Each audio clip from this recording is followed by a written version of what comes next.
It's Cowboys week. Rube, how you doing? Always love Cowboys week. It is always fun, even if one team's bad and one team's good. But these two teams are like, one's good this year and one's, One's talented but not good. They always have talent. They never play, well, they rarely play up to their talent level. Could have something to do with coaching. It could. I'm excited for the game, though. It should be a fun one on Sunday down in Dallas. Let me get your take on the stadium down there. What do you think of that place? Let me just first tell people this is the Eagle Eye Podcast. We're brought to you by Nissan. Yeah. He's Reuben Frank. I'm Dave Zangaro. They know who we are. Okay. AT&T Stadium. It's okay. It's not my favorite. To me, it kind of feels like a shopping mall more than a stadium, but it's a spectacle. I think for people who haven't seen it, if you want to go down there and make a trip of it, it's fun. Yeah. I kind of like it. Okay. It's so over the top. Yeah, it's not my favorite of the new indoors. Like I like Minnesota better. Minnesota's really nice. I like SoFi better. I might like Atlanta better. They're about similar to me. Okay. Yeah. All right. It is fun though. Like if you've never been there, it's a spectacle. It is. I think that's the right word for it. Jerry has crafted entertainment value down there in Arlington. So should be a fun game. We'll get the matchups in that game a little bit later in this podcast. I want to start today though with the injury report. We were out at practice on Wednesday. 2 players on the 53 not practicing. One of them, of course, Lane Johnson. We know he's going to be out for a little while, 4 to 6 weeks, the early estimate there. So expect an IR trip for Lane Johnson. The other guy not practicing, Cam Jurgens. Yeah, and we kind of assumed it was knee related, something like that. But we learned that when the injury report came out that he's got a concussion, which you never want to be happy a guy's got a concussion, but it's probably better news than if it was just a lingering knee or related to the back or something. So it's something that he probably won't be cleared in time for Sunday, but it's not something that's going to jeopardize his season.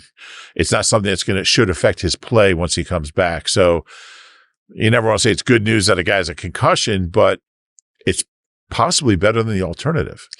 Yeah, I kind of agree with you. And he got injured late in the game against the Lions, and it wasn't announced in the press box as a concussion. They never even said they were checking him for a concussion. So I think it was logical to assume that the guy who came in after missing 2 games with a knee injury, who was playing that game with a brace, it was pretty safe to assume we thought that it was the knee, but it wasn't. And you're right. It's never a good thing to get a concussion, and they can be bad. Like it can be something that really lingers and the guy suffers, but chances are he's going to miss a game and then be back. And it could actually give that knee some extra time to heal as well. Yeah, that's what I was thinking. It's you kind of feel like kind of crappy even saying, it's a good thing because it never is. And you're right. Like we're talking about a brain injury, and we know players who've had long lingering effects from multiple concussions. So you wish him well, first of all, but he was in the locker room. We saw him walking around yesterday, and he didn't have any sunglasses on. Oh, I did not see him yesterday. I saw him come in the locker room. He was walking down, talking to a couple guys, and so he seemed fine. He wasn't, just the fact that you don't have some of these guys you see with their dark sunglasses indoors because the light is so abrasive to them. He didn't have any of that. So you wish for the best. And man, we don't know how long Lane's going to be out. He's not on IR yet, but he will be presumably in the next couple of days. They have a chance to have the O-line healthy for the postseason, which they'll need, but it's been just an unbelievable year with O-line injuries, and injuries seem to kind of sometimes all your safeties get hurt, sometimes all your corner. This year it's been the O-line, and they need to get those guys healthy.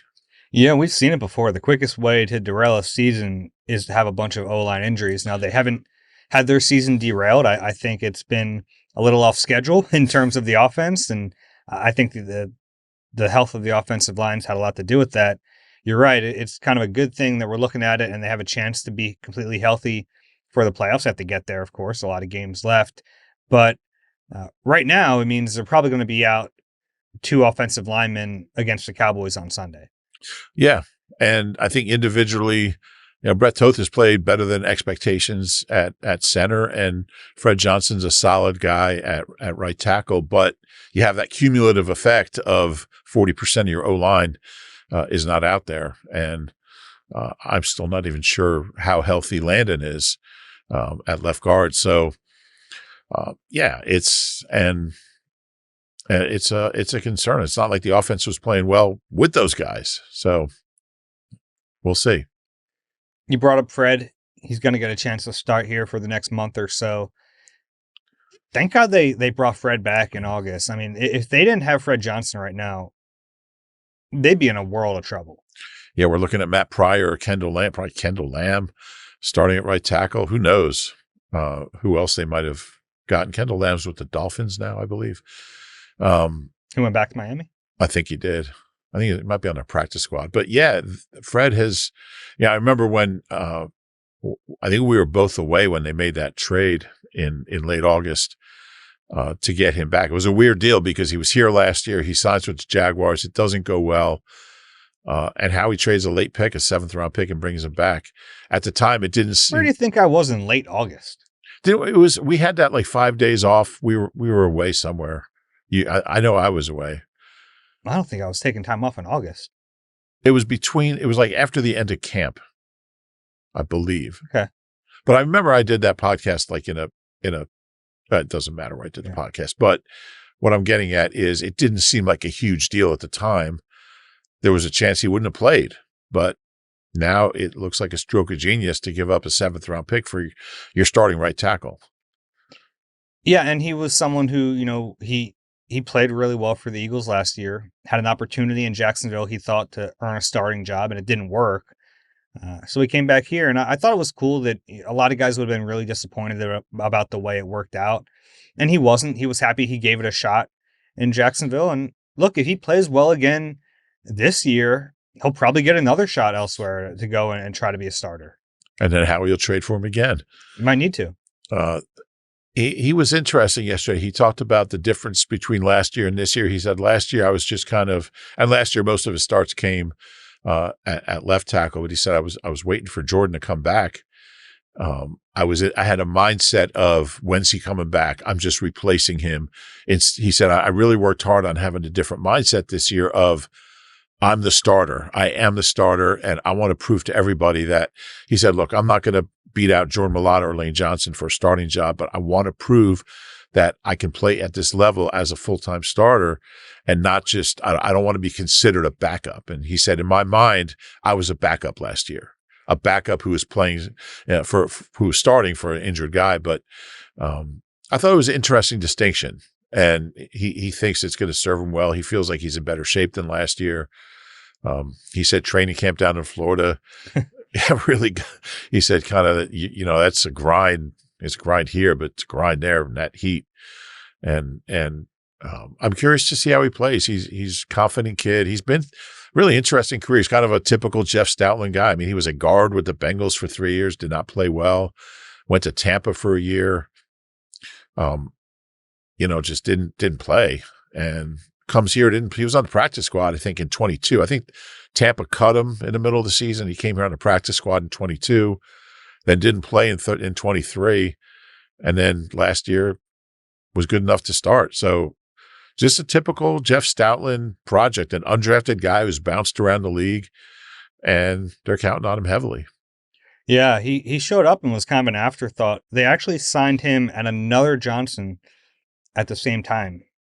I think there was another John. I could be wrong about this. Yeah, Roderick Johnson. Oh, yeah. And they brought them both in, both like big, tall. Roderick Johnson was a huge dude. Yeah, but both really big guys. Yeah. And they were kind of like lumped together. He didn't know who was going to pan out. And then Fred ends up being that guy. And it was like a kind of an afterthought move. You're right. But he had a ton of talent, and he just hadn't lived up to it so far in the NFL. And I think Jeff Stoutland, he's talked about that. Fred's talked about it, that he was able to just bring it out of him. Roderick Johnson from Florida State, out of Hazelwood Central in Missouri. 6'7", 301 he's listed at. I don't know about that. He was a Browns draft pick in 2017. But yeah, they're lucky to have him. How do you think he's going to play? I think he'll be okay. Yeah, I think he'll be fine. He's not Lane, and he's not going to be Lane. But I think if you lined up 32 backup right tackles in the NFL, he'd be in the top 10. I totally agree. I think if you lined up all 32 starting right tackles, he wouldn't be at the end of the line. Interesting. Like, he's not the worst starting right tackle in the league. We get spoiled in this town because of all the great tackle play we've gotten to witness. Guys like JP and Jordan Mailata, Lane Johnson, before that, Trey Thomas, like Matt Darwin. John Runyon. Like, we've seen really good tackles here for a long time that I think you forget that if you watch Sunday football on Sundays, there's some bad offensive line play around the league, some bad tackle play. Yeah. Which is why I didn't think it was crazy for Fred to try to go be a starter elsewhere. And I think it's why if he plays well, he's going to get that opportunity again. Yeah, I wonder if teams will kind of look at him as a Jeff Stoutland product and not sign him, especially considering what happened in Jacksonville. But if he plays better, if he plays a little better than last year, he could get that opportunity. Yeah, I'm excited to watch him. And then Howie's going to have to go find another backup swing tackle. Yeah, which I want to get to that because I think I don't think it wasn't that they didn't want to keep Fred Johnson. I think that he wanted to go and try to land elsewhere and try to be a starter. But I also think it's very likely Howie wanted to draft an offensive lineman earlier than he did in this, really the last couple of drafts. And it just, the board hasn't fallen that way. And he ended up drafting 3 offensive linemen on day 3. We should mention Miles Hinton. They opened his practice window on Wednesday. So he had his first practice of the season. From Trenton High School. Trenton Makes, former classmate of Athing Mu, the 800 Olympic champion. Track and field. Just in case you didn't know. He's a big dude, Miles Hinton. I thought he had an up and down training camp, but there were times where you're like, oh, this kid might be a player. So yeah, good to see him. Yes. Miles Hinton, where do you think he's from? Isn't he from Jersey? He's from Georgia. Who am I thinking of? I don't know. All right, anyway. I never know what you're thinking of. Miles Hinton. He went to Greater Atlanta Christian School. Maybe he transferred. I'm thinking of Holland Pierce. My bad. Okay. But back they were both in training camp. They were both undrafted rookie guys. Holland Pierce is still around, playing guard for the Eagles on the practice squad. So they're both on the practice squad. So no, Hinton is not on the practice squad. Oh, he's on a 53. He is not on the 53 either. He is on IR. He's on IR, but he was on the 53. No. Okay. He never was. Let's just talk about something else. He never was on the 53. Holland Pierce. They're both huge dudes. They are. That's about the only. Holland Pierce is 6'8", 340. Mm-hmm. Well, they're both undrafted. No. Hinton was a 6th-round pick. Well, they're both Eagles. That is true. They're both offensive linemen. We just got done talking about how Hinton was a 6th-round pick. Oh, Holland Pierce went to Rutgers. Yeah. Yeah. All right. But Hinton had his practice window open. If you remember, before the season, they put him on IR with a designation to return at final cut. So he actually hasn't been on the 53. He hasn't been. I talked to him a little bit on Wednesday. It was hard for him not practicing this long. He said it's the longest he's gone in a season without actually practicing. So he'll be back on the 53 probably at some point, you would think. I'm just trying to find something they have in common. I mean, they're both offensive linemen who play for the Eagles. That's good enough. Who are rookies? They are rookies. And both went to Division I colleges. Okay. Anyway. Sometimes I just get confused, Dave. That's okay. I was trying to get you out of it. You just kept digging deeper. Well, that's what I do. Okay. I think it's very clear that it was a back injury for Hinton. I think he's been healthy for a while, but you can kind of see what they're doing here. Lane Johnson has an injury. Your backup ends up being a starter. You need some more depth. And I think Hinton showed some promise in the summer. Yeah. Yeah, I think he did. It's a little scary, the notion of if something happens with Big Fred, Yeah, I don't think it would be Miles Hinton right away. I think they'd probably go to Matt Pryor. That's why it's scary. Yeah. Yeah. But I think there's something there with Hinton. He's a large human. He's huge. What do they list him at? 6'6", 325. Mm-hmm. Yeah, he's a big guy. Has pretty nimble feet from what we saw in training camp. There's a lot to like. I understand why they were willing to throw a developmental pick and get him. Played at Stanford and then Michigan. Mm-hmm. So he went to Stanford, he was a smart kid. Okay. All right. That's all I have on Miles Hinton. We talked to Jalen Hurts. Quarterback. He's the quarterback. Good job. Jalen Carter is the interior lineman. Yeah. Jalen Mills is the cornerback. Jalen Phillips is the edge. Mm-hmm. Any other Jalens in our history? Jalen, that might be it. Okay. Jalen Hurts. He got a chance to respond to some of the recent reports about some frustration about him. I thought it was notable that he didn't just completely dismiss it. He mentioned that, I asked him if this is just a part of being a quarterback in the NFL, and he said, yeah, like it sort of is, and he understands the role that position plays in a city, and he's going to get praise when they play well, and he's going to get criticism when it doesn't go so well. And how could guys not be frustrated with the offense and with Jalen? I mean, Jalen hasn't played well the last couple of weeks, and the offense has looked awful, and the passing game has been terrible. And so, why wouldn't guys be frustrated? I mean, obviously AJ's frustrated, so this isn't really news. We know AJ's frustrated. I mean, when AJ says he's frustrated, it's like bigger news if a source says someone is frustrated. So we know this. And I mean, I think anybody on the offense is frustrated. Now they scored 26 points the last two games. Yeah. I think what differentiated these reports from Diana Rossini and Derek Gunn were that it kind of pinpointed Jalen more, which is probably not totally ideal to have players or coaches pinpointing one player as the source of their frustration. But I get the sense that it's just a greater frustration in general with the state of the offense. That's what I think. And it just bugs me a little that, I mean, Jalen won these guys a Super Bowl ring. So and now he has two bad games. Now you're going to complain about it. I mean, Jalen has not been the problem up until the last couple of weeks. He hasn't had, there have been some lows, but yeah, I don't think you watch the last few weeks and go, man, number one is the problem. Yeah. I think there are bigger structural issues with this offense than the quarterback. And meanwhile, I think Jalen kind of low key, I don't know if I have this quote in front of me, low key showed some frustration with, I interpret it as the play caller. He talked about just having a vision and going out there and establishing identity and then committing to it. I think over the course of the year, we've gone out there and played different styles of games in almost all the games.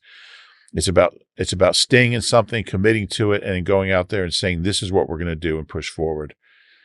I watched the course of the season, and I don't think it's a capability thing. It's a matter of ultimately pursuing the same thing as an offensive unit. I mean, if it's not a capability thing, what is it? So maybe I'm wrong. Maybe I'm overreacting, but I thought that was kind of a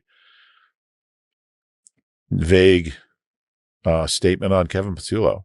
That's how I interpreted it.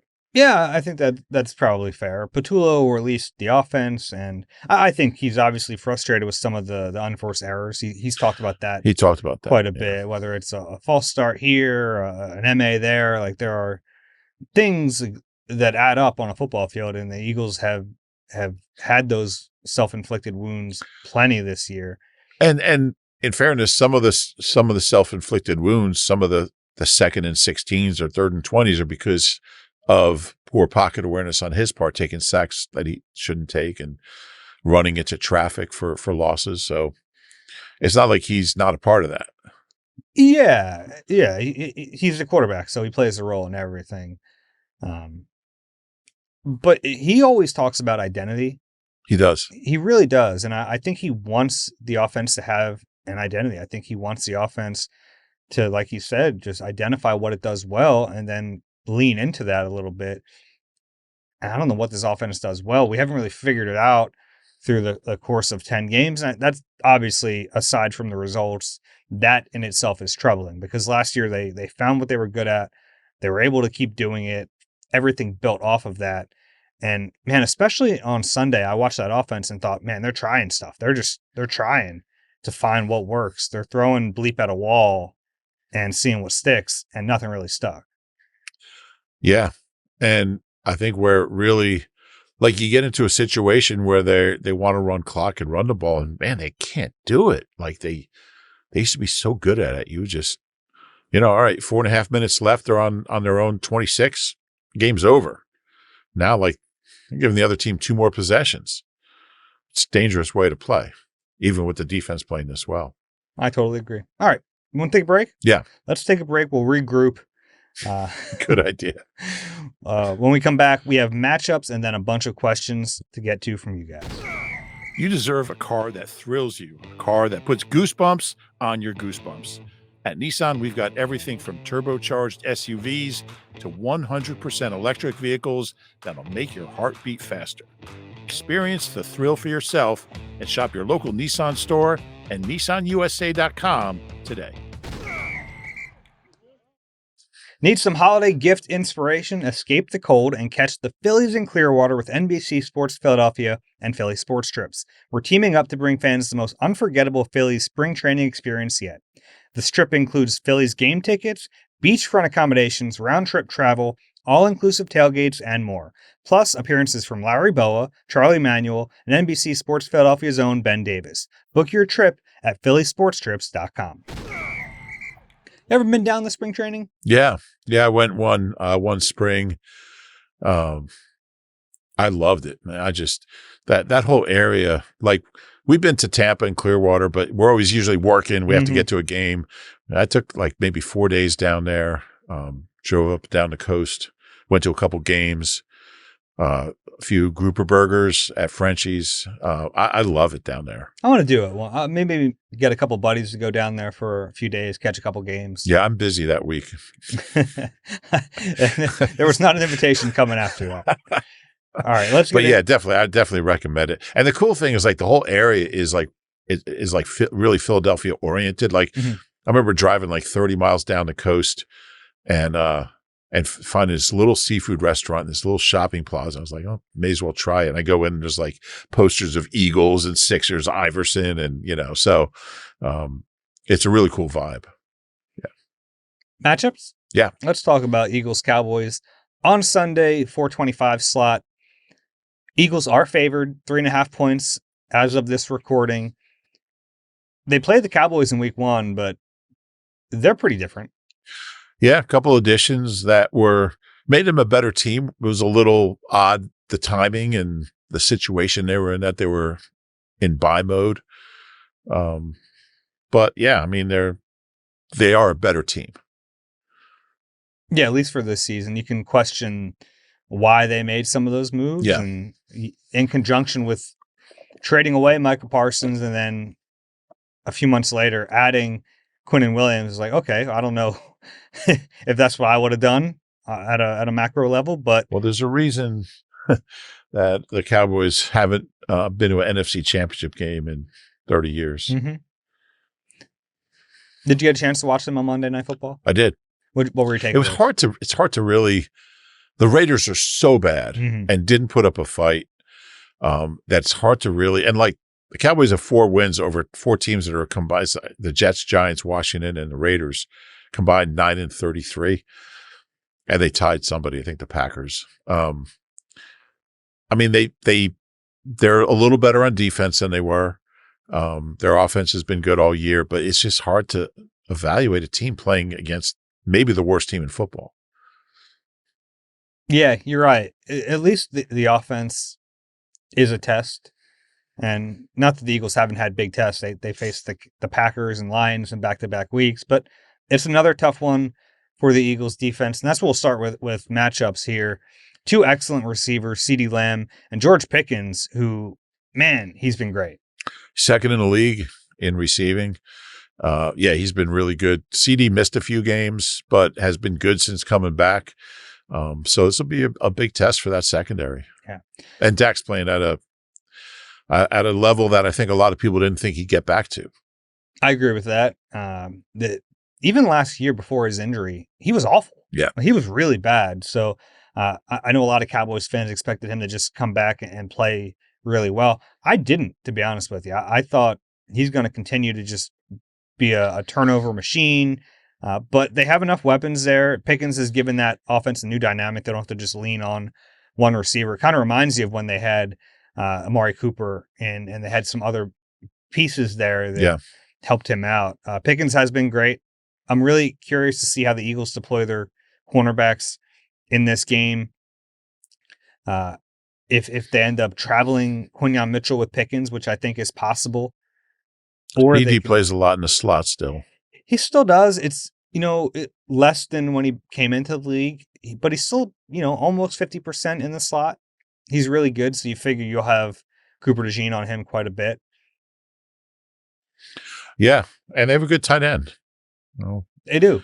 Who Dak likes to throw to. So, Eagles have been so good against tight ends, though. Do you know the last tight end with a 100-yard game against the Eagles in the regular season was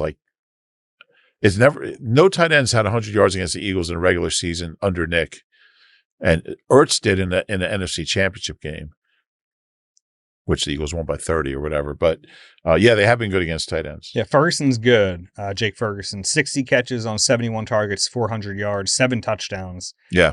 He's been good. And as good as the Eagles have been against tight ends, they did miss 2 really good ones the last 2 weeks, Tucker Kraft and then Sam Laporta. That's true. Yeah. Both those teams have very good tight ends who were hurt. Mm-hmm. Yeah. But you look at the Eagles linebackers and you feel pretty comfortable. Yeah. Okay. We should mention George Pickens has 58 catches, 908 yards. Pretty unreal. Yeah. He's a good one. And Javonte Williams is no slouch either. Their running back. I don't even know if it's a resurgent season. He's having his best season in Dallas. I think he had one good year in Denver. We had 900 yards maybe. Yeah. But 5.0 average, over 800 yards. I think they started out thinking Miles Sanders would be their back. He had that one long run against the Eagles. He's been hurt. I don't think he's played. He's on IR. He's done for the season. Is he out for the season? Yeah, he hasn't played in a couple months. Javonte Williams has been really good. I think he was a second-round pick originally. Broncos, not, I don't think anybody counted on him having this kind of season. But he's been really good. Eagles have been much better against the run since Nakobe came back. They've gotten other guys back. Jalen Carter's in better shape. He's been better against the run. Obviously, having Nolan helps against the run. Jalen Phillips has been good against the run. So they're a different run defense. They didn't allow under 4 yards a carry the first 6 games, and they haven't allowed over 4 yards a carry the last 4 games. So they've been a lot better. Yeah. Bigger picture, 134.3 yards per game in the first 6. Since then, 83.8. I mean, they've been so good against the run. Yeah. And I think Nakobe is a really big part of it. I know there are other elements, and even Vic Fangio has been hesitant to just say it's Nakobe because it's not just him. I understand that. He's the biggest. To me, he's got to be the biggest reason. Yeah. Yeah, but it was overnight when he came back. Mm-hmm. He's just playing so well. It's just kind of, it's amazing how well he's playing. And he's been the biggest difference. Looking forward to seeing Jalen Carter in this game. He did not play against the Cowboys in week 1. Really? You might remember that. So looking forward to watching him in this game. He faces Tyler Booker, the rookie who's played really well at guard, and they play on the same side. So I think there's a chance that there'll be some one-on-one matchups between Carter and Booker. And even though the rookies played well, I'll take Jalen Carter in that matchup. Yeah. And I think Vic mentioned, the combination of him getting into better shape and getting healthy. I think we've seen him, he's still not playing at last year's level, which was just outrageous, but he's getting close. It was pretty darn close on Sunday. I think he's not quite there yet, but I think he's getting close. Okay. I think he might be there. Might be there. Yeah, he played really well on Sunday. There were some wow moments in that game. I can think of the one. He just bowled over that guard. It was like almost comical. It looked like he speared him. The guard went flying so far back. So I'm excited to watch Carter in this game. Keep him away from Dak before the game, before the first snap. Don't even let him on the field. Yeah. Yeah. What a crazy way to start a season. It really was. And that was before the first offensive snap of the year. Yeah, and if you remember, that was because Ben Van Sumeren got hurt, season-ending injury on the opening kickoff. It allowed, they had to wait for the cart to come out and collect Ben. And while that was happening, Carter and Prescott got into it. Yeah. Yeah. Hopefully that doesn't happen again. Imagine if it happened again. That would be bad. That'd be pretty bad. Flipping to the other side, we mentioned Quinnen Williams. He's still a really good player. He's making them better right now, no doubt about it. And they have a good interior with him, Kenny Clark, and Osa Odigizua. Yeah. They don't have the outside rush that they had with Micah, but they have Clowney there now. He's not playing bad. He's not bad. He's kind of what a weird career he's had, by the way. He's just become this one-year mercenary, just going everywhere and taking a paycheck. How many teams has he been with? Houston, obviously, Seattle, Tennessee, Cleveland, Ravens, Carolina, Dallas. That's incredible. That's a lot of teams. But he's still, he's 32, he'll be 33 soon, but he's still a functional guy. He's still good. Mm-hmm. So Quinnen Williams had a big game on Monday night. Yeah, he did. Sack and a half. After really not doing that at all with the Jets this year. Raiders didn't put up a fight. They didn't. Do you think Chip's still their OC by the time they get here? I think I said no before the season started. Mm-hmm. He's still there? He's still there. I hope so. I want to see him. Say hi. Chip.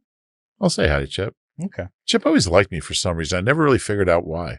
Me neither. We had that long conversation at Franklin Field during the Penn Relays. He knew which side of Franklin Field, like the Jim Taylor play was at the end of the 1960 championship game. He knew everything about that play. It's interesting what he knew. Mm-hmm. Didn't know that LaShawn McCoy was good, but he knew how the 60 season ended. I think on paper, this is a game where the Eagles' passing offense can be good. A little skeptical based on what we saw against a Lions team that was down a couple of starters in their secondary. But on paper, the Cowboys stink defensively. They've gotten a little better, but they still stink. Yeah. How much do you think the weather was a factor, like with the passing game? I mean, both quarterbacks obviously struggled. Sure. I mean, Goff completed 37. under 40% of his worst passes. of his career. Yeah. So I think it played a role. Yeah. I think if the passing game struggles Sunday, then it's really cause for concern. I mean, it already is. Yeah. I don't think there'll be much wind inside AT&T. Probably not. Yeah. Get the fans going when the Eagles are on offense. Look, on paper, the Eagles should be able to do some stuff. Like Trayvon I thought Diggs. you meant like Eagles fans, get the Eagles fans going when the Eagles are on offense. No, actual fans. The fans. Mm-hmm. Okay. No Trayvon Diggs. He's still on IR. So you have Deron Bland, Reddy Stewart, Kalen Carson. You have the rookie, Revel. I think he's a rookie. For Eberflus's defense, they should be able to make something happen. Just not a ton of confidence in what they've been able to do. Yeah. It's an intriguing matchup because, you have one of the worst offenses versus one of the worst defenses. What's going to give? Yeah. And let's do the Saquon thing again. Is this the week? I don't know. But the Cowboys defense isn't very good against the run. They were good against the run against the Raiders, but kind of throw that out. They've been a subpar run defense this year. Now they have Quinnen Williams. They added Overshown is back from injury. Yeah. They added Logan Wilson with that trade, so that they have some new pieces there, but you still theoretically should be able to run against them. Yeah, theoretically, Saquon Barkley should be averaging more than 3.5 yards a carry. So No Cam, no Lane. Be interesting. If I had to make you pick more confidence in the passing game or the run game going into Sunday. I'd say passing game. I mean, we've seen probably more good days from the passing game than the running game. But we haven't seen a lot from either one. But I feel like I feel like the passing game is closer. And yeah. I don't know if I feel that way. Okay. Yeah. I mean, Jalen. I think I'd lead in run game in that answer. Before these last 2 games, Jalen had the best 2-game stretch of his life throwing the ball. Mm-hmm. So. But they also ran the ball really effectively against the Giants. Yeah. Maybe they'll both do well. It's possible. Hey, like it's funny because we live in, coming off the bye week, these 2 games have been just atrocious, but it felt like before the bye week, they were starting to figure things out. And you zoom out and you say, okay, over the course of 10 games, it's not good enough. There have been some good moments, yes, but like overall, not good enough. But if you remember the way things felt going into the bye week, I think there was a lot of optimism that they were starting to turn a corner. Yeah. So it kind of makes their struggles after the bye week a little surprising to me. Yeah, especially because they had all this extra time to maybe they shouldn't have done any self-scouting. Just like, let's just stay home because whatever they came up with failed miserably. And the last thing on the Cowboys, I just want to mention they have 2 special teamers who are worth noting. Brandon Aubrey, who is just pretty automatic as a kicker. Granted, he gets to kick in pristine conditions quite a bit, but he'll be in those conditions on Sunday. He can make it from pretty much anywhere. Michael Clay said he wouldn't be surprised if they run him out there for a 70. Well, I wouldn't be. Yeah. He can make a 70. Yeah. The only downside is if you miss, the Eagles are already in field goal range. Yeah. Almost. And then Kevontae Turpin, whose average doesn't look very good this year. Yeah. Do not let that fool you. That is a dangerous man. Yeah. I don't think they've really blocked well for him. But if he sees daylight, he's big trouble. Yeah. That there are a few returners in the league that you start off the week going, if you're Michael Clay, hey, that guy can't beat us. And Turpin's one of them. There's very few returners that are able to maintain, like they have these great years early in their career. Mm-hmm. That's why a guy like Brian Mitchell was so different because he was able to, I think they take such a beating, maybe not as much anymore on kickoffs, although they do. Visek Himbo was still really good late in his career. But yeah, most of these guys, they just take such a beating. They're not the same guy anymore. I wonder if that's happening with Turpin because, his numbers are way down. Mm-hmm. But he is dangerous. He's very dangerous. All right, that's all I had there. You want to get to some questions? Yeah. Let's do it. If you have a question for us, eagle@nbcuni.com. QR code is on the screen. We'll leave it up there. You can scan it and send us a question that way. Let's get into it. The first one today is from Pete. This one was directed toward me. Dave, how far from Philly did you grow up? I ask because you were far too kind to be a Philly kid. Example, when Rube said not knowing the score from the Lions game was the worst mistake he's ever made on the podcast, the correct Philly response is not even close. Love the show. Keep up the good work. It's probably true. I really did show some grace on that last pod. Yeah, you did. And on this one. What? Maybe I'm turning over a new leaf. Yeah. I'm having a bad week. There you go. That's better. That's better? Yeah. I hope that lived up, Pete. Next one is from Kyle. Hi, Dave and Rube. Longtime listener, first-time caller, big fan of the pod. Almost every criticism I've heard about the offense includes Kevin Patullo and his play-calling abilities. While I agree they haven't been great, I can't help but think the main issue is play design and what the playbook has to offer, which I believe would boil down to Nick Sirianni. It makes the most sense to me because the offense has been dealing with the same issues almost his entire time here and only thrived when Shane Steichen put his personal spin on things and when Kellen Moore had a half season under his belt to throw in his own wrinkles. I don't think Patullo has the same ability and just sticks to what already exists in the playbook, which is obviously very vanilla and predictable. My questions are, Is Patullo solely responsible for designing new plays on top of play calling? What happens to running motion or RPO? Why not try lining up AJ in the slot once in a blue moon? Do you see validity in my comments? What they're doing is clearly not working. No, I think those are great points. And this is something we've talked about. I think Dave and I agree on this. One of the few things we agree on, that Nick Sirianni's role in the offensive struggles is probably underplayed. It's his offense. He's the head coach. He's not the play caller, but it's his offense, it's his scheme. They're his plays.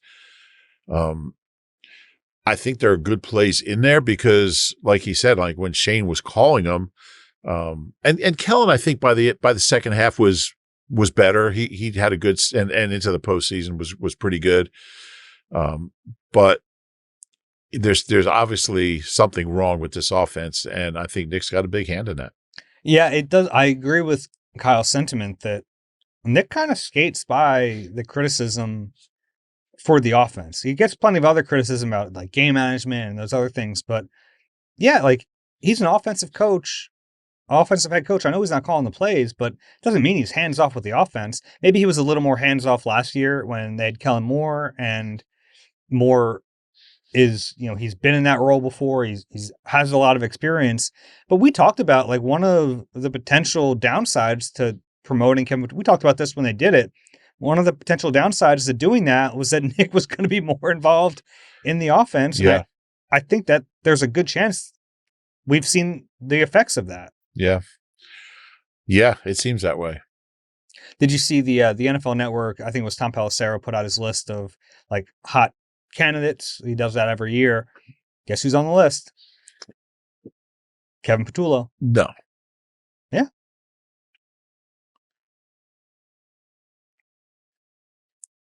Yeah, I mean, I don't want to comment on who gets on those lists and who their agent might be and what the agent's relationship with the writer might be, because I don't know. Sure, but agents also control a lot of the hiring cycle too. Yeah, that's true. It's hard for me to imagine. What are the Eagles ranked in offense? Yeah, it's been bad. And that's the other 18th, point too, is 20th, like 26th.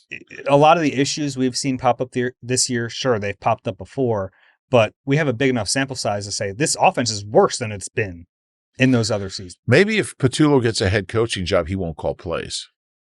Maybe I'll have Nick call plays. I mean, there was a point last year where people would have laughed if you said Kellen Moore was a hot candidate.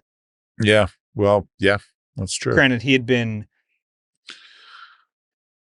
kind of on the cusp for longer. Right. People had known his name for a longer time, but yeah, there was a point last year, I think, where even Eagles fans would go, Kellen Moore, candidate for a head coaching job. Patullo, if you have an owner that's looking like Patullo is very smooth in his press conferences. He's a good guy. I think there's a lot to like about him, but I mean, the media likes him. He's, he presents himself well, unlike some coaches. He's just not a good play caller. Mm-hmm. Next one from Michael. Hey, Dave and Rube, I discovered you guys about 4 years ago and have not missed a podcast since. You do a great job. Thank you. And are a stone cold lead pipe lock for a first ballot podcast Hall of Fame induction. I don't know if that exists, but it does. We haven't been nominated yet. Okay. Yeah, we're 0 for 9. Hopefully soon. My question is, on Monday, Rex Ryan on ESPN's Get Up said that based on some advanced metric, A.J. Brown is currently ranked 135th in the NFL in the amount of separation he gets in his route running. This seems insane, and I've had trouble trying to verify this anywhere online. Are you guys aware of any metric that he could have been referencing, or do you think he was given some fake news? If this is true, I definitely feel like it has to be a sign that it's more of an AJ problem and less of a Jalen Hurts or Kevin Patullo problem that he's not been as productive this season. I haven't seen that. I mean, I know Jason Devon on pre and post has been saying for a while that he doesn't think AJ is separating like he has in the past.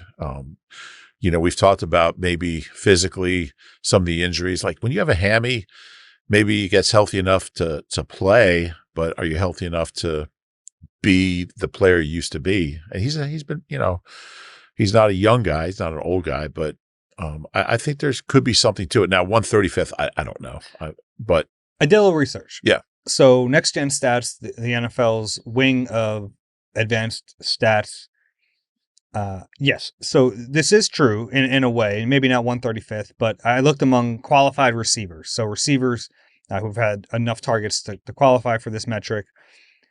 He ranks 78th out of 79 in separation per target, 1.8 yards. So that sounds bad. Who's 79th? I forget. You want to know that? No, it doesn't matter. Okay. I'm just curious. Yeah, I don't know. But he's 78th of 79. But last year, and I think this is important, I looked at it too, he finished 83rd of 84, a little bit more, 2.1 yards, but... Who was 84th? Stop. Well, yeah, and I mean, his strength has always been as a strong guy with strong hands who can outmuscle corners. Exactly. So, like, I think it's a little disingenuous if we look at the numbers this year and say, oh, he's struggling, that must be the reason, without looking at last year and saying, okay, it was similar, and we didn't think he was struggling then. We thought he was a really good receiver who was productive, had 1,000 yards in, 13 games? 13 games. So, yeah, I think good that work. It's not, it's true that the separation isn't there, but it wasn't there last year either. Yeah, he's never been a guy that's just going to sprint away from a corner. I mean, occasionally, yeah. Now, are there ways this offense could operate to help him separate? Yeah. Yes. Yes, and I think that may be part of his frustration. Got to keep him separated. Dun, dun, dun, dun. I didn't do that long enough that we have to pay like ASCAP or anything. Okay, that's good. I was worried about that. Yeah. Next one is from Brady. David Reuben. Oh, Brady. Brady's the guy I ran into at a Pretty Bird coffee shop this morning in Yardley. Okay. And he said he had submitted a question, and I slacked you and I said, hey, let's make sure we get Brady's question. And you said it was already in the queue. So it was already here. Yeah. Brady plays lacrosse for Arcadia College in, I guess that's Glenside. Mm-hmm. Yeah, from New Egypt High School. Yeah. So now, if you see Rube out and you've submitted a question, you know what to do. Go tell him that you submitted the question, and we'll see if we can get it on. Yeah. Yeah, I think that's fair. But yeah, he ran cross country for New Egypt High School. Mm-hmm. New Egypt is in Ocean County, but they're in the Burlington County League. Isn't that interesting? I knew that. Yeah. Here comes the classic line, longtime listener, first time caller, in parentheses, mailbagger. Your pod has been my go-to for years now and is a great way for me to justify or refute my own observations following games. Keep up the awesome work. Now to the question. With the resurgence of Nakobe Dean at the linebacker spot following injury, does that make the Jahad Campbell pick look worse in hindsight? We have glaring needs in the secondary and on the D-line, less so following the deadline. And while I understand depth is important, this does not seem like a win-now move with our current roster. What an idiotic question. No, it's a good question, and it's interesting to me. I think a couple things: how he won't draft for need, and where they were, they thought he was the best player, and they were confident they could get a good safety in the second round, which I think they did. And you can't go into it thinking Nakobe's going to come back. And at that point in April, when they drafted, who knew? Nakobe was not even halfway through his rehab. So you can't just, I mean, if the player is there and you like the player, you take him. And that's always been Howie's methodology. And these things have a way of sorting themselves out. And too many good linebackers is better than not enough.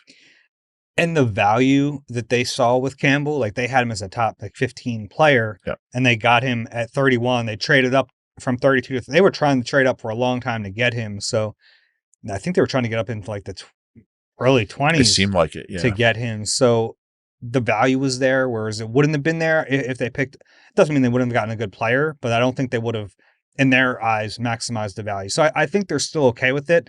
I think, and I talked about this earlier in the year, Josh Simmons, who went a pick after them in their original slot to Kansas City, and he's been banged up too, I think, but that's the one where, all right, like, you could convince me that's a better pick, and maybe they would have gone that way had Campbell been off the board earlier, but I know they valued him, that individual player, so much that I think they were okay with making that pick. Yeah, and he's still playing 25 snaps a game. So Vic has found a way to get all three of them. Obviously, Zach Bond doesn't leave the field. I get the question. I think it's a valid question. I just think if you like the player that much, you don't think, well, we have guys who can play inside linebacker. You just take the player. Next one from Francis. Hey, Dave and Rube. What if the Eagles brought in Brian Daboll as the offensive coordinator? He coached Jalen Hurts at Alabama, and his style of offense is everything we've been missing in terms of motion and getting playmakers favorable matchups. I know it's not likely it would happen this year, but I also don't know if Kevin Patullo will last this whole year. What are your thoughts? I should mention, we got a bunch of Brian Daboll questions. Really? Which I understand. Like, there were... Years ago, he was a really hot candidate. Now, he didn't help himself, I don't think, in New York, but he also has a relationship with Jalen Hurts. And with Nick. I mean, he worked with Nick in KC in 2012, right? Under the year Romeo before Cornell. 13, yeah. That would be the year before Andy got there. I mean. Right. Andy brought Cully with him. It's not a name that thrills me. Doesn't put goosebumps on my goosebumps. I don't. Yeah, Brian Daboll's a tough sell after we saw the way things work. I don't like the way he carries himself. As a head coach, at least. Yeah. I don't really see enough of him in Buffalo, like as an assistant. Obviously, he did some good things. Well, the problem is, like, he got a lot of Josh Allen credit. He left, and Josh Allen's still pretty good. Not as good. He won the MVP last year without him. This year he hasn't been as good. But yeah, but that doesn't. No, he won the MVP true. without Brian Daboll. Yeah, he did. I mean, nothing's going to happen this year. I'd be surprised. I mean, he's not going to get it. I don't think he's going to get a head coaching job. Daboll this offseason. Can't see that happening. No. I don't think Patullo is going to be calling plays next year, whether he's here or not. Probably won't be here. You got him as a head coach somewhere. I did not say that. You did. You brought that up. I brought it up. I did not say he's going to be a head coach. Well, I thought that was a tacit, indication that you believed it. No, I guess you put it in the conceivable category because there are some connections, but I just don't see it. One of my favorite things. I don't think Jeff Lurie would want Brian Daboll in the building. Okay.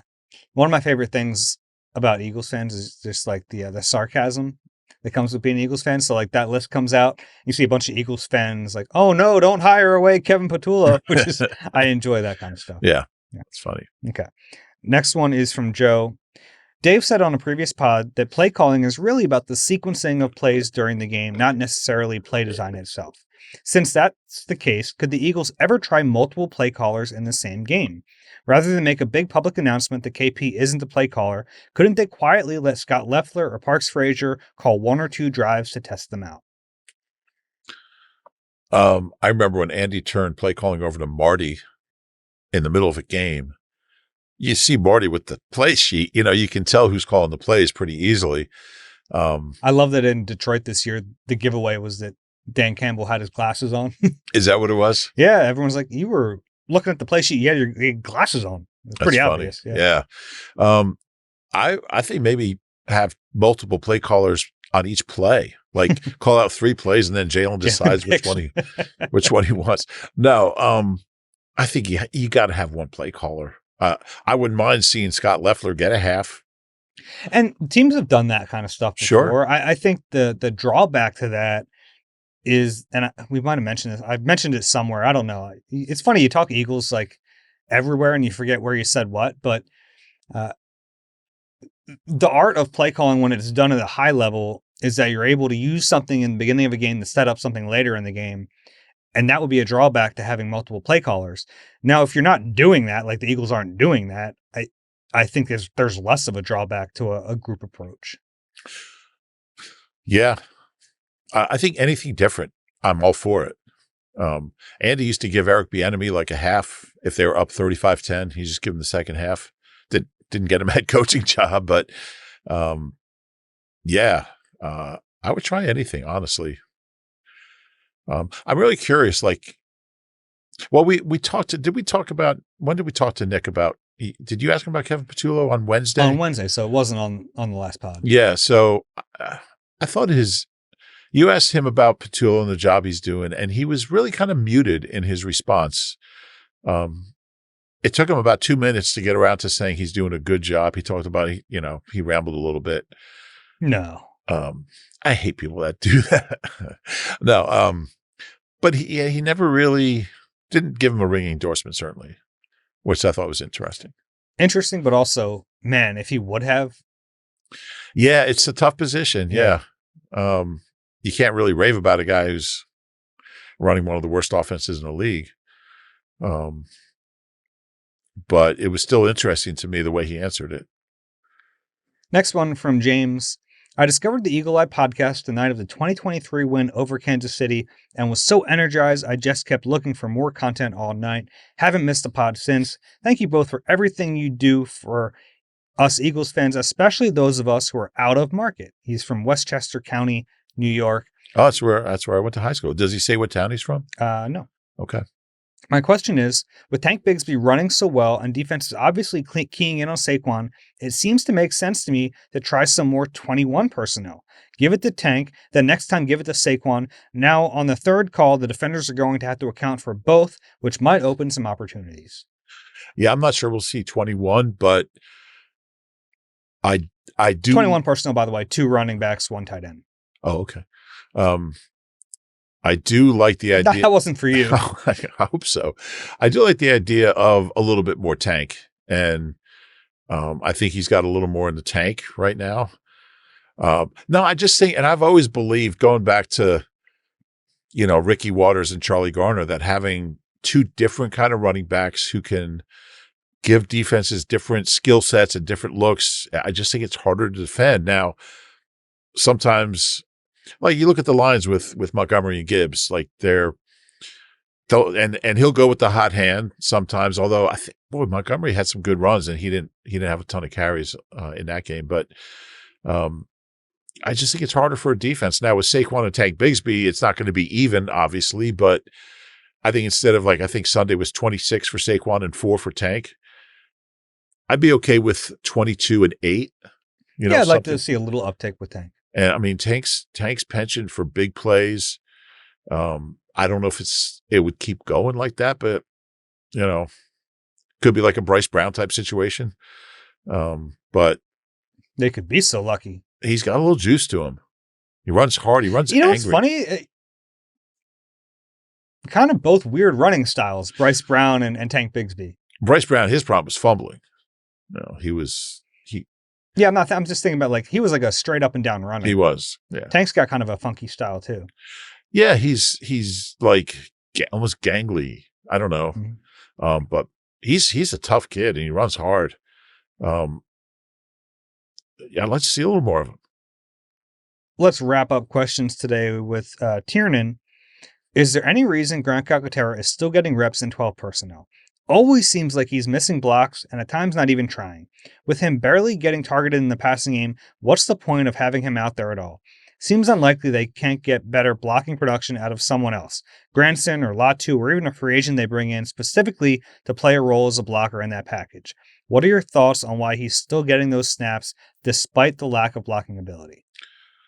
I've been wondering that for a while. He's and for a while there, he was making big plays down the field, and every once in a while he'll make a good block, but it's like it feels like the offense grabs onto that block and see, and you're like, yeah, but what about the other ones? There was one play, and we watched it over and over. I think it was on Barrett had it up on his tablet, where he just didn't even, and I'm not saying its effort is the problem. It just really appeared like he didn't want anything to do with the rusher. And it was really bad. That was Sunday. I forget who he should have been blocking, but it was a play that ended up for like a 3-yard loss. He's a liability. Totally agree. It's bad because during the game on Sunday, I Googled and tried to find out where Jack Stoll is right now. He's with the Saints. Yeah. Yeah. Kellen brought him back down there. Actually caught his first touchdown. Really? Mm-hmm. Good for him. But like honestly, We've stolen a lot of good players from the Saints over the years. So maybe they can Jack Stolen back. Yeah. Oh, God, that's worse than mine. Yeah, it wasn't great. It wasn't. That's it for questions. If you have one for us, eagle-eyed NBCUni.com. Rube, prediction time. Where are you leaning with this game? I'm kind of leaning Cowboys. Are you really? Yeah. Why is that? I have so little faith in the Eagles offense right now. And I like the way the defense is playing. I'm not sure they can hold Dallas to, 10 or 13. I just my gut just says Dallas. Yeah. But then, I look at Dallas's 4 wins are over 4 of the worst teams in football. I don't think they've lost at home. Maybe they lost to the Cards at home. They're like 3 or 4-1 at home. I just feel like the Eagles are playing a little over their heads, and it's gonna bite them at some point. I still think they're gonna win the division. Obviously, it'd be hard for them not to.